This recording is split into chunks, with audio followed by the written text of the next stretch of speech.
My name is Karen Sosa, and I'm a Crime and Justice Research Fellow at Policy Exchange. We recently published a new report called In the Public Interest, Reforming the Crown Prosecution Service. The report examines the current performance and policies of the Crown Prosecution Service and makes suggestions for how the CPS can become a more robust service going forward. We identify weaknesses in the CPS's current performance, including the fact that 1 in 10 prosecutions are dropped after a charge is laid. Excluding guilty pleas, the CPS is successful in only 60% of its magistrates' court prosecutions, and in fewer than a third of its Crown Court prosecutions. The CPS is not as visible as a large prosecution service should be, and it remains largely unaccountable for its decisions, including decisions on whether or not a prosecution is in the public interest. Nearly a third of people we surveyed could not identify the CPS as the organization responsible for securing criminal convictions. We advocate a CPS that is much more public-facing, with Chief Crown Prosecutors making good use of their public role as leaders in the criminal justice system. Public interest decisions should be better explained, and the criteria for making these decisions should better reflect public expectations.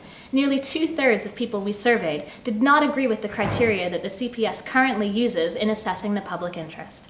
We also believe that police should have a greater say in public interest decisions. We also advocate greater accountability to Parliament as well. The Director of Public Prosecutions is only accountable to Parliament through the Attorney General, and the Attorney General's oversight of the CPS is very hands-off.